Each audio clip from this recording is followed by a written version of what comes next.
കുന്നംകുളം ഭദ്രാസന അധിപൻ അമ്പലം സന്ദർശിച്ചത് തെറ്റോ ശരിയോ? ഏവർക്കും വന്ദനം. ഈ കഴിഞ്ഞ ദിവസം വന്ന ഒരു മാധ്യമ റിപ്പോർട്ട് പല ക്രിസ്ത്യാനികളെയും നന്നേ അസ്വസ്ഥരാക്കിയിട്ടുണ്ട്. അതുകൊണ്ട് ആ ഒരു റിപ്പോർട്ട് ഒന്ന് ശ്രദ്ധിച്ചിട്ട് അതിനെ സംബന്ധിച്ച് ചില കാര്യങ്ങൾ അനേകം ആളുകൾ എന്നോട് പങ്കിട്ട അഭ്യർത്ഥനയെ മാനിച്ച് ഏവരുമായി പങ്കിടണമെന്നാണ് ഞാൻ കരുതുന്നത്. ആദ്യമായി മാധ്യമ റിപ്പോർട്ട് നമുക്ക് ശ്രദ്ധിക്കാം. കക്കാട് മഹാഗണപതിയെ തൊഴുതു വണങ്ങി കുന്നംകുളം ഭദ്രാസനാധിപൻ ഡോക്ടർ ഗീവർഗീസ് മാർ യൂലിയോസ് തിരുമേനി. കക്കാട് ശ്രീ മഹാഗണപതി ക്ഷേത്രോത്സവത്തിന്റെ കൊടിയേറ്റ ദിവസമായ ഇന്നലെ രാത്രി 10:45 കുന്നംകുളം ഭദ്രാസനാധിപൻ ഡോക്ടർ ഗീവർഗീസ് മാർ യൂലിയോസ് തിരുമേനി ക്ഷേത്രത്തിൽ സന്ദർശനം നടത്തിയത്. ക്ഷേത്ര president K Subidas, secretary Suni Shinipully, treasurer Bhaskarakurup, Rajeev Tharayil, Manikandan KM എന്നിവർ ചേർന്ന് യൂലിയോസ് തിരുമേനിയെ സ്വീകരിച്ചു. ഗണപതി ഭഗവാനെ തൊഴുതു വണങ്ങി ഗണപതി ഭഗവാന്റെ ഇഷ്ടപ്രസാദമായ ഉണ്ണിയപ്പവും കഴിച്ച് ക്ഷേത്ര ഭാരവാഹികളുമായും കഥകളി കലാകാരന്മാരുമായും അദ്ദേഹം സൗഹൃദ സംഭാഷണവും നടത്തി.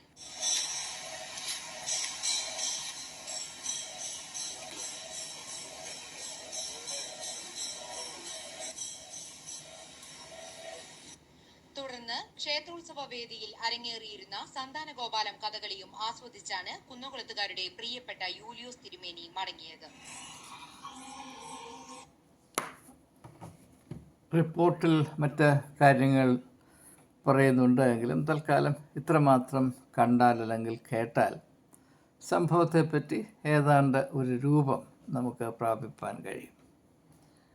പല ആളുകളും എന്നോട് ആവശ്യപ്പെട്ടത്, ഈ വിഷയത്തെപ്പറ്റി താങ്കൾക്ക് പറയാനുള്ളത് എന്താണ്? അതറിയാൻ ഞങ്ങൾക്ക് ആകാംക്ഷയുണ്ട്, ദയവായി ഇതിനെപ്പറ്റി പരാമർശിക്കണം എന്ന് പലരും അഭ്യർത്ഥിച്ചത് കൊണ്ടാണ് ഞാൻ ഈ വീഡിയോ ചെയ്യുന്നത്. അല്ലെങ്കിൽ ഈ ഒരു സംഭവത്തെ തഴഞ്ഞുകളയാം എന്ന ഒരു തീരുമാനമാണ് ആദ്യമായി ഈ ഒരു മാധ്യമ റിപ്പോർട്ടിൻ്റെ ശ്രദ്ധയിൽപ്പെട്ടപ്പോൾ എൻ്റെ മനസ്സിലുണ്ടായത്. ഇതിനെപ്പറ്റി എൻ്റെ ചിന്തകൾ എന്താണ് എന്ന്, ഏത് വിധത്തിലാണ് നിങ്ങളോട് പങ്കിടേണ്ടത് എന്ന് ചിന്തിച്ചപ്പോൾ എൻ്റെ മനസ്സിൽ വളരെ വ്യക്തമായി പൊന്തി വന്നത് അപ്പോസ്തല പ്രവൃത്തികളുടെ പുസ്തകം 17-ാം അധ്യായത്തിലെ വളരെ ശ്രദ്ധേയമായ പ്രത്യേകതയുള്ള ഒരു സംഭവമാണ്. അപ്പോൾ വേദപുസ്തകത്തിൻ്റെ വെളിച്ചത്തിൽ സമകാലീന സംഭവങ്ങളെയും പ്രവണതകളെയും യാഥാർത്ഥ്യങ്ങളെയും ചിന്തിക്കുന്നതാണ് ഏറ്റവും ഉചിതം എന്നത് കഴിഞ്ഞ 50 വർഷം കൊണ്ട് എനിക്ക് വ്യക്തമായി അറിവുള്ള ഒരു കാഴ്ചപ്പാടാണ്, സമീപനമാണ്. അതുകൊണ്ട് അതേ സമീപനം ഞാൻ ഈ ഒരു കാര്യത്തിലും നിലനിർത്തുകയാണ്. നമുക്ക് ആ ഭാഗം ഒന്ന് പരിഗണിച്ച് ആ ഭാഗത്തിൻ്റെ വെളിച്ചത്തിൽ കുന്നംകുളം ഭദ്രാസന അധിപൻ നടത്തിയ ഈ ഒരു മുന്നേറ്റം, അതിൻ്റെ അർത്ഥം എന്താണ്, നാം എങ്ങനെയാണ് അതിനെ മനസ്സിലാക്കേണ്ടത് എന്നത് കുറേ കൂടെ വസ്തുനിഷ്ഠമായും വ്യക്തിപരമായ ചായ്വുകളോ അല്ലെങ്കിൽ മുൻവിധികളോ ഇല്ലാതെ ഇങ്ങനെയുള്ള സംഭവങ്ങളെപ്പറ്റി വിശ്വാസികൾ ഏത് തരത്തിലാണ് കാണേണ്ടത് എന്നത് ചിന്തിക്കുന്നതാണ് ഉചിതം. അപ്പോസ്തല പ്രവൃത്തികളുടെ പുസ്തകം 17-ാം അധ്യായത്തിൽ 16 മുതലുള്ള വാക്യങ്ങളിൽ ഇതിന് സമാനമായി, അതായത് യൂലിയോസ് തിരുമേനി ക്ഷേത്രം സന്ദർശിച്ച് തൊഴുത് അവിടുത്തെ കലാപരിപാടികൾ കണ്ട് സായുജ്യമടയുന്നതിന് സമാനമായ ഒരു സംഭവം, എന്നാൽ അതിൽ നിന്ന് വ്യത്യസ്തമായ, സമാനമാണ് പക്ഷെ വ്യത്യസ്തമായ ഒരു സംഭവം ഇവിടെ രേഖപ്പെടുത്തിയിരിക്കുന്നത്. ഞാൻ ചില വാക്യങ്ങൾ ഉദ്ധരിച്ച് നിങ്ങളുടെ ശ്രദ്ധയിൽപ്പെടുത്തിട്ട് നിങ്ങൾക്ക് ഏവർക്കും പരിചയമുള്ളതാണ്. എന്നാലും ഈ സാഹചര്യത്തിൽ ഇതിൻ്റെ വസ്തുതകൾ, ഇതിൻ്റെ ടെക്സ്ച്വൽ ഡീറ്റെയിൽസ് നമ്മുടെ ശ്രദ്ധയിൽ പതിക്കുന്നത് ഉപയോഗപ്പെടും. അഥേനയിൽ പൗലൂസ് അവർക്കായി കാത്തിരിക്കുമ്പോൾ, അഥേന എന്ന് പറയുമ്പോൾ ആഥൻസ്, ഇംഗ്ലീഷിൽ ആഥൻസ് എന്ന് പറയും. ഗ്രീക്ക് സിറ്റി സ്റ്റേറ്റ്സുകളിൽ ഒന്നാണ് ആഥൻസ്. കാത്തിരിക്കുമ്പോൾ നഗരത്തിൽ ബിംബങ്ങൾ നിറഞ്ഞിരിക്കുന്നത് കണ്ട് മനസ്സിന് ചൂട് പിടിച്ചു. ഇവിടെ നാം ശ്രദ്ധിക്കേണ്ടത്, പൗലോസ് അപ്പോസ്തലൻ ഇപ്പോൾ യഹൂദന്മാരുടെ ഇടയിലല്ല, അവൻ ഗ്രീക്ക് സംസ്കാരത്തിൻ്റെ സ്ഥിരാകേന്ദ്രത്തിലാണ്. ആഥൻസ് ആണ് ഗ്രീക്ക് രാജ്യത്തെ അനേക സിറ്റി സ്റ്റേറ്റ്സിൽ, നഗരപട്ടണങ്ങളിൽ, ദേശനഗരങ്ങളിൽ ഏറ്റവും തലയെടുപ്പ്, ഏറ്റവും പ്രശസ്തി പ്രാപിച്ചതാണ് ആഥൻസ് എന്ന് നമുക്കറിയാം. വലിയ വലിയ ചിന്തകരെ, ഫിലോസഫേഴ്സിനെ, കലാകാരന്മാരെ, സാഹിത്യകാരന്മാരെ, ചിന്തകരെ ലോകത്തിന് സംഭാവന ചെയ്ത, ഒരു പക്ഷേ പാശ്ചാത്യ സംസ്കാരത്തിന് ഏറ്റവും കൂടുതൽ സംഭാവന നൽകിയ പട്ടണമാണ് ആഥൻസ്. അവിടെ ആയിരുന്നപ്പോൾ പൗലോസ് അപ്പോസ്തലൻ കണ്ണുമടച്ചിരുന്നില്ല. അവൻ പട്ടണത്തിൽ ചെന്നപ്പോൾ അവിടെ നടന്ന് അവിടെയുള്ള യാഥാർത്ഥ്യം കണ്ട് മനസ്സിലാക്കാൻ ശ്രമിച്ചു. ഇത് ക്രിസ്ത്യാനികൾ പ്രത്യേകം ശ്രദ്ധിക്കേണ്ട കാര്യമാണ്. നമ്മളെ സംബന്ധിച്ചിടത്തോളം നമ്മെ പഠിപ്പിച്ചിരിക്കുന്ന ലോകത്തെ ഒരു കാര്യം നിങ്ങൾ നോക്കരുത്, കാണരുത്, ഒന്നും നിങ്ങൾ മനസ്സിലാക്കാൻ ശ്രമിക്കരുത്, കണ്ണുമടച്ച് ജീവിച്ചോണം എന്നാണ്. പക്ഷേ അങ്ങനെയല്ല പൗലോസ് അപ്പോസ്തലൻ ജാതികളുടെ പട്ടണം എന്ന് കരുതാവുന്ന ഈ അഥേനയിൽ അല്ലെങ്കിൽ ആഥൻസിൽ വന്നപ്പോൾ അവൻ ചുറ്റി നടന്ന് നഗരം മുഴുവനും ഒന്ന് പരിശോധിച്ചപ്പോൾ അവിടെ ബിംബങ്ങൾ നിറഞ്ഞിരിക്കുന്നത് കണ്ട്, ഇനിയും ശ്രദ്ധിക്കുക, അവൻ്റെ മനസ്സിന് ചൂട് പിടിച്ചു. നമുക്കങ്ങനെ മനസ്സുമില്ല, അതുകൊണ്ട് നാം ഒന്നിനെപ്പറ്റിയും ചൂട് അനുഭവിക്കുന്നവരുമല്ല. അപ്പോൾ അത് 16-ാമത്തെ വാക്യം നമുക്ക് തുറന്ന് വായിക്കാം. അവൻ പള്ളിയിൽ വെച്ച് യഹൂദന്മാരോടും ദൈവഭക്തന്മാരോടും ചന്തസ്ഥലത്ത് ദിവസേന കണ്ടവരോടും സംഭാഷിച്ചു പോന്നു. അദ്ദേഹം യഹൂദന്മാരുടെ ഒരു പള്ളിയുണ്ട് അവിടെ ജനങ്ങളെ അഭിസംബോധന ചെയ്തുകൊണ്ടിരുന്നു. എപ്പിക്യൂര്യരും സ്തോയിക്കരും ആയ തത്വജ്ഞാനികളിൽ ചിലർ അവനോട് വാദിച്ചു. അന്ന് ഗ്രീസിൽ, പ്രത്യേകിച്ച് ആഥൻസിലുണ്ടായിരുന്ന രണ്ട് പ്രധാനപ്പെട്ട ചിന്താഗതിക്കാരാണ്. ഇംഗ്ലീഷിൽ അവരെ എപ്പിക്യൂറിയൻസ് എന്നും രണ്ടാമത്തവരെ സ്റ്റോയിക്സ് എന്നും പറയും. എപ്പിക്യൂറസ് എന്ന് പറയുന്ന ചിന്തകൻ്റെ അനുയായികളാണ്. അദ്ദേഹത്തിൻ്റെ പ്രധാനപ്പെട്ട വിശ്വാസ പ്രമാണം മനുഷ്യൻ്റെ ഇഹലോകവാസത്തിൻ്റെ പരമമായ ലക്ഷ്യം സന്തോഷത്തെ അന്വേഷിക്കുകയും അനുഭവിക്കുകയും ചെയ്യുക. Happiness is the supreme goal of life. അതാണ് എപ്പിക്യൂറസിൻ്റെ ഏറ്റവും പ്രധാനപ്പെട്ട കാഴ്ചപ്പാട്. The shaping principle of his philosophy is the supreme good in human life is happiness. അതിന് ഉതകുന്നത് എന്തും സ്വീകാര്യമാണ്, അത് നിങ്ങൾ ചെയ്തുകൊള്ളൂ. അതിനെയാണ് പലപ്പോഴും ആളുകൾ തിന്നുക, കുടിക്കുക, ആനന്ദിക്കുക. അതാണ് എപ്പിക്യൂറസിൻ്റെ ചിന്തകൾ. അത് മാത്രമല്ല, വളരെ ശ്രദ്ധേയമായ ചിന്തകളും അദ്ദേഹത്തിന് ഉണ്ടായിരുന്നു. എന്നാൽ നാം പ്രധാനമായി മനസ്സിലാക്കേണ്ട അദ്ദേഹത്തിൻ്റെ ചിന്താഗതിയിൽ ഏറ്റവും പ്രധാനമായി നിന്നിരുന്ന ചിന്ത, മനുഷ്യൻ്റെ ഏറ്റവും പ്രധാനപ്പെട്ട ലക്ഷ്യം സന്തോഷം അനുഭവിക്കണം എന്നുള്ളതാണ്. രണ്ടാമത്തെ ചിന്തകൻ സ്റ്റോയിക്കർ എന്ന് പറഞ്ഞാൽ സ്റ്റോയിക്സ്. അതൊരു ദാർശനിക ചിന്തയുടെ സ്കൂളാണ്. അതിൻ്റെ സ്ഥാപകൻ സെനോ എന്ന് പറയുന്ന ഒരു ചിന്തകനാണ്. അത് ക്രിസ്തുവിന് ഏതാണ്ട് 350 വർഷങ്ങൾക്ക് മുൻപ് ജീവിച്ചിരുന്ന രണ്ടുപേരും, എപ്പിക്യൂറസും സെനോയും ഏതാണ്ട് സമകാലീനരായിരുന്നു. സെനോയുടെയും അദ്ദേഹത്തിൻ്റെ അനുയായികളായ സ്റ്റോയിക്സിൻ്റെയും പ്രധാനപ്പെട്ട ഒരു കാഴ്ചപ്പാട്, ഈ ലോകം ബുദ്ധഭഗവാൻ പറഞ്ഞതുപോലെ ഇത് ദുഃഖത്തിൻ്റെ ഒരു സാഗരമാണ്. ഇതിനോട് വലിയ അറ്റാച്ച്മെൻറ്റ് പാടില്ല. മനുഷ്യരുടെ വികാരങ്ങളുടെ മേൽ നിയന്ത്രണം പാലിക്കണം. പ്രശ്നങ്ങളുടെയും കഷ്ടപ്പാടിൻ്റെയും മുമ്പിൽ ചൂളിപ്പോകരുത്. എല്ലാം സഹിക്കാൻ പഠിക്കണം. Develop your will power. മരണത്തെ അഭിമുഖീകരിക്കാൻ നിങ്ങൾ എപ്പോഴും തയ്യാറായിരിക്കണം. അപ്പോൾ it's a philosophy of fortitude and patient endurance. സഹനശക്തിയുടെയും ആത്മീകമായ ധൈര്യത്തിൻ്റെയും ധീരതയുടെയും ഒരു കാഴ്ചപ്പാടാണിത് സ്റ്റോയിക്സ്. ഈ സ്റ്റോയിക്സ് സെനോ അദ്ദേഹത്തിൻ്റെ അനുയായികളായിരുന്ന ആളുകളും വികസിപ്പിച്ചെടുത്ത പല ചിന്തകളും യേശുവിൻ്റെ ചിന്തകളോട് സമാനതയുള്ളതായിരുന്നു എന്ന് മാത്രം ഞാൻ പറഞ്ഞ ഭാഗം അങ്ങ് വിടുകയാണ്. അപ്പം രണ്ട് തരത്തിലുള്ള ആളുകളാണ് അന്ന് ഈ ആഥൻസ് അല്ലെങ്കിൽ അഥേനയിൽ ഏറ്റവും കൂടുതൽ ശ്രദ്ധ പിടിച്ചു പറ്റിയിരുന്നത്. എപ്പിക്യൂരും സ്തോയിക്കരും ആയ തത്വജ്ഞാനികളിൽ ചിലർ അവനോട് ചോദിച്ചു, അവനോട് വാദിച്ചു, ഈ വിടുവാൻ എന്തു പറയാൻ പോകും എന്ന് ചിലരും അവർ യേശുവിനെയും പുരുഷാരത്തെയും പ്രസംഗിക്കൊണ്ട് ഇവൻ അന്യദേവതകളെ ഘോഷിക്കുന്നവനെന്ന് തോന്നുന്നു എന്ന് മറ്റു ചിലരും പറഞ്ഞു. അപ്പോൾ ഒരു പ്രതികരണം ഉണ്ടാകുന്നു.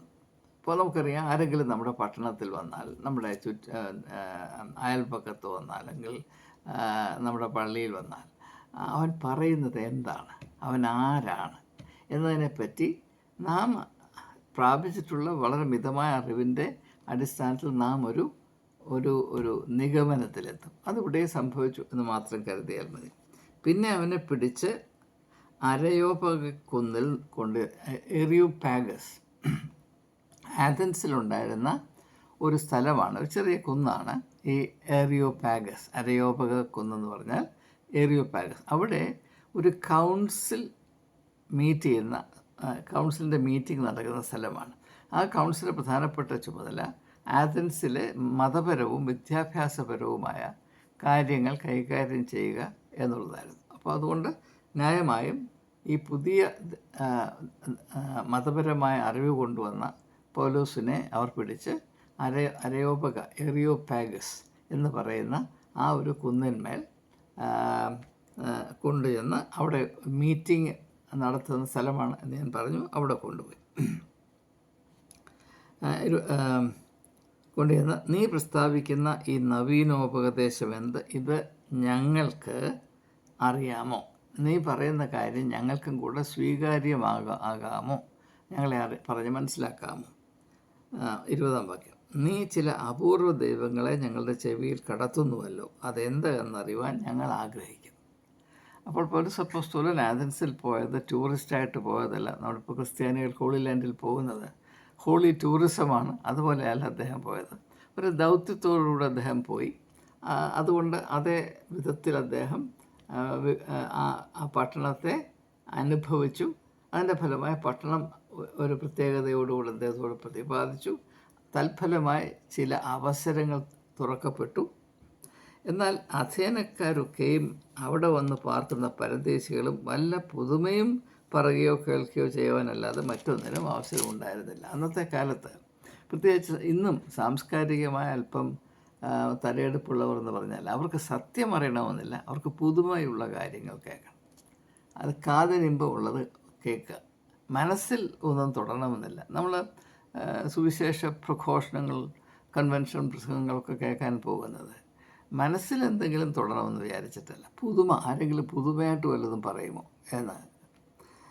അതുപോലെ പൗലോസ് അരയോപക മധ്യേ എറിയോപാഗസിൽ നിന്നുകൊണ്ട് പറഞ്ഞത്, അഥേന പുരുഷന്മാരെ, നിങ്ങൾ എല്ലാറ്റിലും അതിഭക്തന്മാരെന്ന് ഞാൻ കാണുന്നു.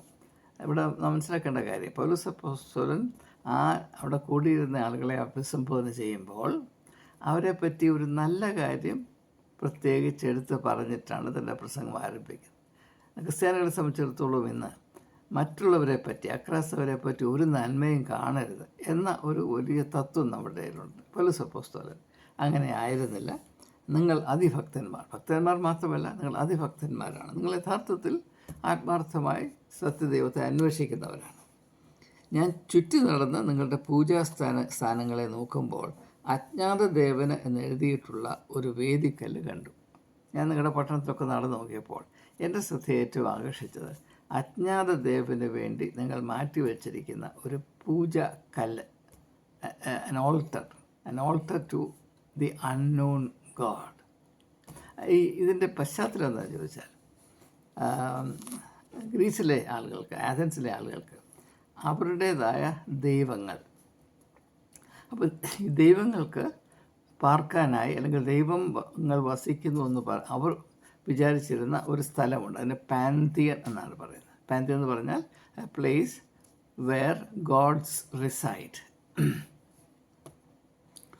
എന്നാൽ അവരങ്ങനെ ദൈവങ്ങൾക്ക് അക്കോമഡേഷൻ കൊടുത്തപ്പോൾ അവിടെ മനസ്സിൽ ഒരു ഭയമുണ്ടായി. അതായത് ഞങ്ങൾ പേര് കൊടുത്ത് വ്യക്തിപരമായി അറിഞ്ഞ് ഓരോ ദൈവങ്ങളെയും അക്കോമഡേറ്റ് ചെയ്തിരിക്കുന്നു. പക്ഷേ ഇത് ചെയ്തപ്പോൾ ഏതെങ്കിലും ദൈവത്തെ ഞങ്ങൾ വിട്ടുപോയോ? അങ്ങനെയാണെങ്കിൽ ദൈവത്തിൻ്റെ ക്രോധം ഞങ്ങളുടെ മേലും പട്ടണത്തിൻ്റെ മേലും വരും. അന്നത്തെയൊക്കെ വിശ്വാസത്തിൽ ഒരു പട്ടണം നിലനിൽക്കണമെങ്കിൽ ദൈവത്തിൻ്റെ പ്രസാദം വേണം. അപ്പോൾ ഏതെങ്കിലും വിധത്തിൽ ദൈവകോപം വിളിച്ചു വരുത്തുന്ന ഒരു ക്രിയ ചെയ്താൽ അത് ഒരു വ്യക്തി അവനോട് മാത്രം ചെയ്യുന്ന അപരാധമല്ല, പട്ടണത്തിൻ്റെ നിലനിൽപ്പിനെ അപകടമാക്കുന്ന ഒരു പ്രവൃത്തിയാണ്. അതുകൊണ്ട് ആ ഭയത്തിൽ അവരെന്ത് ചെയ്തു?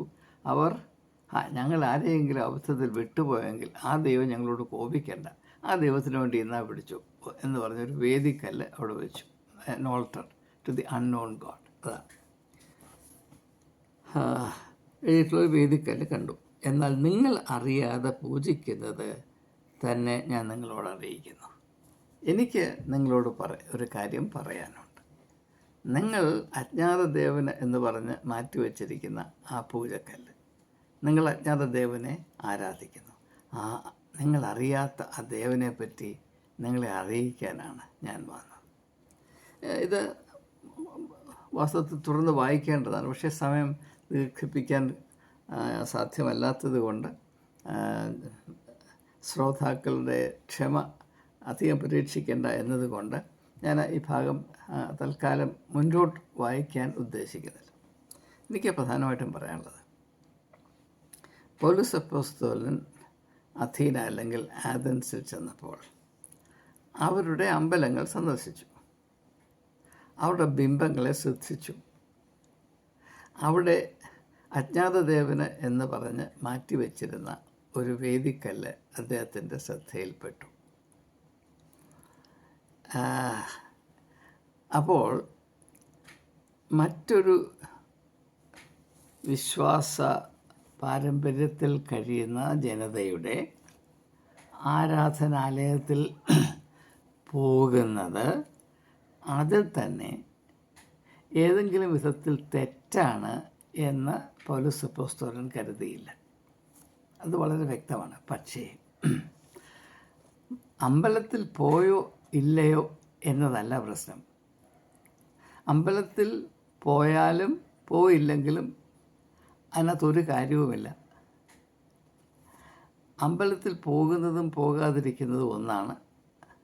അല്ലെങ്കിൽ അമ്പലത്തിൽ പോയാൽ എന്തിനു വേണ്ടി പോകുന്നു, ആരായിട്ട് പോകുന്നു എന്നതാണ് പ്രശ്നം. ഇപ്പോൾ ഞാൻ അമ്പലത്തിൽ പോകുന്നില്ല, ഞാൻ നാളിതുവരെ അമ്പലത്തിൽ പോയിട്ടില്ല എന്ന് പറയുന്നത് അതിലെന്തെങ്കിലും ആത്മീയമായ അഭിമാനത്തിന് വകയുണ്ട്. ഞാൻ മുമ്പൊരു വീഡിയോയിൽ സൂചിപ്പിച്ചതുപോലെ എൻ്റെ ചെറുപ്പകാലത്ത് ഞാൻ കല്ലുമലയിലാണ് വളർന്നത്. ഞങ്ങളുടെ വീട്ടിൽ നിന്ന് അധിക ദൂരമില്ലാതെ 3 അമ്പലങ്ങളുണ്ടായിരുന്നു. ആ 3 അമ്പലങ്ങളിലും വാർഷിക ഉത്സവം ഉണ്ടായിരിക്കും. ഞാൻ ആ 3 അമ്പലങ്ങളുടെയും ഉത്സവം ഒന്നുപോലും വിട്ടിട്ടില്ല. കാരണം അവിടെയുള്ള പ്രതിഷ്ഠകളെ ആരാധിക്കാനല്ല ആളുകളവിടെ പോകുന്നത്, ആ ഉത്സവത്തിന് പോകുന്നത്. ഉത്സവം അമ്പലത്തിനുള്ളിലുമല്ല നടക്കുന്നത്, അത് വെളിം പ്രദേശത്താണ്. അവിടെ കലാപരിപാടികൾ മനോഹരമായ നമ്മെ വളരെ ആകർഷിക്കുന്ന കലാപരിപാടി. എനിക്ക് ഏറ്റവും ഇഷ്ടമുണ്ടായിരുന്ന കഥാപ്രസംഗമായിരുന്നു. ഞാൻ അത് മുറയ്ക്ക് അതിൽ പങ്കെടുത്തുകൊണ്ടിരുന്നു, ഒരു കാണിയായി അല്ലെങ്കിൽ കേൾക്കാനായി. അപ്പോൾ അങ്ങനെ അത് കേട്ടത് കൊണ്ട് എൻ്റെ ആത്മാവിൽ ഏതാണ്ട് വലിയ പാപം കടന്നുകൂടി എന്ന് ഞാൻ കരുതുന്നില്ല. അപ്പോൾ ഇവിടെ പൗലോസ് അപ്പോസ്തലനെ സംബന്ധിച്ചിടത്തോളം അദ്ദേഹം അമ്പലങ്ങൾ സന്ദർശിച്ചു. അവരുടെ മതപരമായ കാര്യങ്ങൾ തീരുമാനിക്കുന്ന ഏറിയോപാഗസ് എന്ന കൗൺസിലിൽ അദ്ദേഹം പ്രസംഗിക്കുകയാണ്. പക്ഷെ അങ്ങനെ ചെയ്യുമ്പോൾ അദ്ദേഹത്തിന് വളരെ കൃത്യമായൊരു ദൗത്യമുണ്ട്, ഒരാത്മീയ ദർശനമുണ്ട്, ഒരു സ്പിരിച്വൽ മിഷനുണ്ട്. അത് ആ ലക്ഷ്യത്തോടുകൂടെ അമ്പലത്തിൽ പോയാലും ചന്തയിൽ പോയാലും പൗലോസ് അപ്പോസ്തലൻ ആഥൻസിലെ ചന്തയിൽ പോയി എന്നിവിടെ പറയുന്നുണ്ട്. അവിടുത്തെ ഫിലോസഫേഴ്സിൻ്റെ ഇടയിൽ പോയി എന്ന് പറയുന്നുണ്ട്. അവിടെയുള്ളവരെല്ലാം അന്യജാതിക്കാരായിരുന്നു. അവരോട് അദ്ദേഹം നന്നായി ഇടപഴകി എന്ന് പറയുന്നുണ്ട്. പക്ഷെ ഇതൊക്കെ ചെയ്യുമ്പോഴും തൻ്റെ ദൗത്യ നിർവഹണം എന്ന് പറയുന്ന ലക്ഷ്യത്തെ മാത്രം ലാക്കാക്കിയാണ് അദ്ദേഹം ഇതൊക്കെ നിർവഹിച്ചത്. നാം നമ്മുടെ 4 ഭിത്തികൾക്കുള്ളിൽ അടച്ചിട്ടവരെ പോലെ ഇരുന്നാൽ നമുക്ക് യാതൊരു അവസരവും ഉണ്ടാകുകയില്ല. നമുക്കൊരു നന്മയും മറ്റുള്ളവരെ എന്തെങ്കിലും കാര്യം അറിയിക്കുവാനോ സാക്ഷീകരിക്കാനോ നമുക്ക് അവസരമുണ്ടാകുകയില്ല. അതുകൊണ്ട് എങ്ങും പോയില്ല, ആരെയും തൊട്ടില്ല, എല്ലാവരും തീണ്ടലാണ് എന്ന് പറയുന്നതിനകത്ത് അല്പം പോലും ആത്മീയമായ അർത്ഥമില്ല, ഒരു വിലയുമില്ല എന്നാണ് ഞാൻ കരുതുന്നത്, വിശ്വസിക്കുന്നത്. ഇനിയും യൂലിയോസ് മെത്രാൻ എന്തുകൊണ്ട് ഈ അമ്പലത്തിൽ പോയി ഈ പൂജയിൽ പങ്കെടുത്തു? അത് അദ്ദേഹത്തോട് തന്നെ ചോദിക്കേണ്ടതാണ്. കാരണം അതിനെപ്പറ്റി വ്യക്തമായ ധാരണ മാധ്യമ റിപ്പോർട്ടിലില്ല. അദ്ദേഹം ഒരു വിശ്വാസിയായിട്ടാണോ അവിടെ പോയത്, അതോ അദ്ദേഹത്തിൻ്റെ ഒരു തന്ത്രമായിരുന്നു? നമുക്കറിയാം, ഇപ്പോൾ പല തിരുമേനിമാരും ഹിന്ദുത്വ പാർട്ടിയായ BJP ഭരിക്കുന്നത് കൊണ്ട് അവരുടെ നല്ല അഭിപ്രായം ആർജിക്കുന്നതിന് വേണ്ടി പലവിധ തന്ത്രങ്ങളും പ്രയോഗിച്ചുകൊണ്ടിരിക്കുകയാണ്. അത് വളരെ പ്രകടമായ ഒരു പ്രവണതയാണ് നിങ്ങൾക്കറിയാം. സംഘപരിവാർ മാത്രമല്ല, ഇപ്പോൾ ജോർജ് ആലഞ്ചേരി പോലെയുള്ള ഒരു വ്യക്തി, പിണറായി വിജയൻ ഒരു ബിഷപ്പാകാനുള്ള എല്ലാ യോഗ്യതയുമുണ്ട്, അദ്ദേഹം ഹിന്ദു ആയതുകൊണ്ട് അതിന് സാധിക്കുന്നില്ലല്ലോ എന്ന സങ്കടം അദ്ദേഹം പരസ്യമായി വലിയൊരു ജനക്കൂട്ടത്തിൻ്റെ മുമ്പിൽ പറഞ്ഞത് നിങ്ങൾ ഓർമ്മിക്കുന്നുണ്ടായിരിക്കും. അപ്പോൾ ഒരു ബിഷപ്പാകണമെങ്കിൽ വിശ്വാസമൊന്നും ആവശ്യമില്ല, അധികാരത്തിൻ്റെ കസേര പിടിച്ചെടുക്കാനും അത് ഉറപ്പിക്കുവാനും അരക്കിട്ട് ഉറപ്പിക്കുവാനുള്ള കഴിവുണ്ടെങ്കിൽ ബിഷപ്പാകാം എന്ന ഒരേ ഒരു കാഴ്ചപ്പാടാണ് അദ്ദേഹം ജനങ്ങൾക്ക് നൽകുന്നതെന്ന്. അതാണ് എൻ്റെ സത്യവും. അദ്ദേഹം സത്യം പറഞ്ഞല്ലോ എന്ന് ഓർത്ത് ഞാൻ സന്തോഷിക്കുന്നു. അതുപോലെ തന്നെ BJP രാഷ്ട്രീയ നേതൃത്വവുമായി ഏറ്റവും അടുത്ത ബന്ധം സ്ഥാപിക്കാനായി കേരളത്തിലെ അനേക മെത്രാന്മാർ നന്നേ തത്രപ്പെടുന്നതായിട്ട് നിങ്ങൾക്കും അറിയാം, എനിക്കും അറിയാം. അപ്പോൾ അതിൻ്റെ ഭാഗമായിട്ട് മറ്റുള്ളവരെക്കാൾ ഞാൻ ഒരു പടി മുൻപിലാണ് എന്ന് വേണ്ടപ്പെട്ടവരെയൊക്കെ ധരിപ്പിക്കാനായിട്ടാണോ ഇദ്ദേഹം പോയത് എന്നത് അദ്ദേഹത്തിൻ്റെ മനസ്സിൽ കയറി ചിന്തിച്ചാൽ മാത്രമേ എനിക്കറിയുള്ളൂ. ആ കഴിവെനിക്കില്ലാത്തതുകൊണ്ട് ഞാൻ ആ വിഷയത്തിലേക്ക് കൂടുതൽ കിടക്കുന്നില്ല. ഞാനിതിനെ അർത്ഥശൂന്യമായ ഒരു കാര്യമായിട്ട് ആദ്യമേ എഴുതിത്തള്ളാൻ കാര്യം, ഇങ്ങനെയാണ് ഞാനതിനെ മനസ്സിലാക്കിയത്. ഇപ്പോൾ ഒരു അമ്പലം തുറന്ന് കിടക്കുന്നു. ആ അമ്പലത്തിൽ ക്രിസ്ത്യാനികളേതായ 2 പോത്ത് അല്ലെ 3 പോത്ത് കയറി. ശല്യമൊന്നും ചെയ്തില്ല, അവരോട് കുറച്ച് നേരം അവിടെ പോയി നിന്നു, മിണ്ടാതെ അനങ്ങാതെ നിന്നു, അവരങ്ങ് തിരിച്ചു പോയി. അതൊരു വിവാദമാകണം. ഞാൻ എന്തുകൊണ്ടിത് പറയുന്നുവെന്ന് ചോദിച്ചാൽ, ഇങ്ങനെ ഈ ചോദ്യം ഉന്നയിക്കുന്നതെന്ന് ചോദിച്ചാൽ, മനുഷ്യനും മൃഗങ്ങളും തമ്മിലൊരു വ്യത്യാസമുണ്ട്. അതെന്താണ്? പൗലോസ് അപ്പോസ്തലൻ്റെ മാതൃക വെച്ച് പറഞ്ഞാൽ, താങ്കൾ എവിടെയായിരിക്കുന്നു, അവിടെയുള്ള അവസ്ഥ എന്താണ്, അതിൻ്റെ അർത്ഥം എന്താണ്, അതിലടങ്ങിയിരിക്കുന്ന സാധ്യതകൾ എന്താണ്, ഇങ്ങനെയുള്ള യാതൊരു ചിന്തയും ഒരു പോത്തിനെ അല്ലെങ്കിൽ ഒരു മൃഗത്തെ സംബന്ധിച്ചിടത്തോളം അന്വർത്ഥമല്ല. എന്നാൽ മനുഷ്യനായാൽ അവൻ ഏത് സാഹചര്യത്തിലായിരിക്കുന്നു അതിനെപ്പറ്റി ചിന്തിക്കണം. ചിന്തിക്കുന്നതിൽ കൂടെ അത് മനസ്സിലാക്കാൻ ഇടയാകണം. അങ്ങനെ മനസ്സിലാകുമ്പോൾ അതിനോട് എപ്രകാരം ബന്ധം പുലർത്തണമെന്നോ പ്രതികരിക്കണമെന്നോ എന്നതിനെപ്പറ്റി നമുക്കൊരു ബോധ്യമുണ്ടാകും. അങ്ങനെ ചുമതല ബോധത്തോടുകൂടെ ആ സാഹചര്യത്തെ കൈകാര്യം ചെയ്യാൻ സാധിക്കും. ഇതൊന്നുമില്ലാതെ വെറും ഒരു അമ്പലത്തിൽ കയറി അവിടെ ചില ആളുകളുമായിട്ടൊക്കെ സംസാരിച്ചു, കഥകളി കണ്ടു, തൊഴുതു, വീട്ടിൽ വന്നു, അത് ഒരു മതപരമായ സംഭവമായിട്ട് കാണാൻ എനിക്ക് പ്രയാസമാണ്. അതിനോട് ഏറ്റവും സമമായി ഏറ്റവും അടുത്ത് നിൽക്കുന്ന ഉദാഹരണമാണ് ഞാൻ പറഞ്ഞത്. ക്രിസ്ത്യാനികൾ വളർത്തുന്ന 2 എരുമ അല്ലെങ്കിൽ 2 പോത്ത് അമ്പലത്തിൽ പോയി. അപ്പം പോത്ത് എന്തുകൊണ്ട് അമ്പലത്തിൽ പോയി? പോത്തിന് അമ്പലത്തിലെ പ്രതിഷ്ഠയോട് പ്രത്യേകമായ ഭക്തി ഉണ്ടായിരുന്നോ ഇല്ലയോ അത് എനിക്കറിഞ്ഞുകൂടാ. അങ്ങനെ സംഭവിച്ചു. അപ്പോൾ അതുകൊണ്ട് ക്രിസ്ത്യാനി ഇത് അമ്പലത്തിൽ കയറിയ പോത്താണ്, എരുമയാണ്, ഞാനിതിനെ എൻ്റെ വീട്ടിൽ കയറ്റത്തില്ല എന്ന് പറഞ്ഞ് നമ്മളതിനെപ്പറ്റി ഒന്നും ഒരു പ്രശ്നമുണ്ടാക്കാറില്ല. എന്നാൽ അമ്പലത്തിൻ്റെ ഭാരവാഹികൾ അത് പ്രശ്നമാക്കാം. ഞങ്ങളുടെ അമ്പലത്തിൽ ക്രിസ്ത്യാനികളുടെ പോത്ത് ഇതിനെ കയറിയെന്ന് ചോദിക്കാം. അവർക്ക് ചോദിക്കാനുള്ള അവകാശമുണ്ട്. ക്രിസ്ത്യാനികൾക്ക് പോത്തുണ്ടെങ്കിൽ ആ പോത്തിനെ കെട്ടിടത്ത് കെട്ടിയിടുക, അല്ലെങ്കിൽ നിയന്ത്രിക്കെടുത്ത് നിയന്ത്രിച്ച് നിർത്തുക. അത് ക്രിസ്ത്യാനികളുടെ ഉടമകളായ ക്രിസ്ത്യാനികളുടെ കടമയാണ്. അതിനകത്ത് യാതൊരു സംശയമില്ല. എന്നാൽ അവർക്ക് അതിന് പ്രശ്നമില്ല. നമ്മൾ വളർത്തിയ ക്രിസ്ത്യാനികൾ വളർത്തിയ 2-3 പോത്ത് ആകസ്മികമായി അവിടെ പോയി അതിനകത്ത് കയറി കുറച്ച് നേരം അവിടെ നിന്നു, തിരിച്ചു വന്നു. അങ്ങനെ അവിടെ 2 മിനിറ്റ് അല്ലെങ്കിൽ 10 മിനിറ്റ് അല്ലെങ്കിൽ 2 മണിക്കൂർ എരുമയോ പോത്തോ അവിടെ നിന്നതുകൊണ്ട് അതിന് ആ പോത്തിനോ എരുമയ്ക്കോ എന്തെങ്കിലും വ്യത്യാസം വരുമെന്ന് ഞാൻ വിചാരിക്കുന്നില്ല. അങ്ങനെ വിചാരിക്കുന്നവർ കാണുമായിരിക്കും, പക്ഷെ ഞാൻ വിചാരിക്കുന്നില്ല.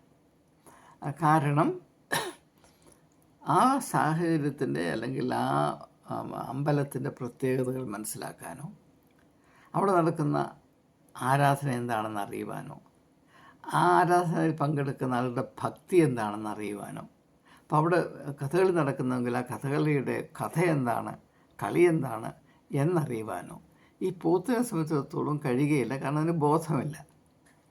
അതേ പോത്തിനെ ചന്തയിൽ കൊണ്ട് നിർത്തിയാൽ അതുപോലെ അവിടെ നിൽക്കും. അതേ പോത്തിനെ കൊണ്ട് കയത്തിൽ കൊണ്ട് ഇട്ടാൽ അവിടെ അതേ മനോഭാവത്തോടെ നിൽക്കും. അതേ പോത്തിനെ വേറെ വല്ല സ്ഥലത്തും കൊണ്ട് വിട്ടാൽ യാതൊരു പ്രയാസമില്ല. അതുപോലെ പുല്ലും തിന്ന അല്ലെങ്കിൽ കാടിയും കുടിച്ച് അതവിടെ നിൽക്കും. ഇതേ അവസ്ഥയിൽ മനുഷ്യരായിക്കഴിഞ്ഞാൽ പിന്നെ അവർ അമ്പലത്തിൽ പോയെന്നോ അല്ലെങ്കിൽ വേശ്യാലയത്തിൽ പോയെന്നോ അല്ലെങ്കിൽ കള്ളുഷാപ്പിൽ പോയെന്നോ അല്ലെങ്കിൽ പള്ളിയിൽ കയറി കുറേ നേരം നിന്നെന്നോ അവർ ഈ വേഷഭൂഷാദികളിട്ട് മിനുങ്ങിയെന്നോ അല്ലെങ്കിൽ നഗ്നരായ കൂടി നടക്കുന്നു എന്ന് പറഞ്ഞിട്ട് ഒരു കാര്യമില്ല. എല്ലാം കണക്ക്. അപ്പോൾ അതുകൊണ്ട് അതിങ്ങനെ യൂലിയോസ് തിരുമേനി ദേവാലയത്തിൽ പോയി ഒയ്യോ അവിടുത്തെ പ്രതിഷ്ഠയുടെ മുമ്പിൽ വണങ്ങി സാഷ്ടാംഗം വീണ് കുഴഞ്ഞു ഉരുണ്ടു.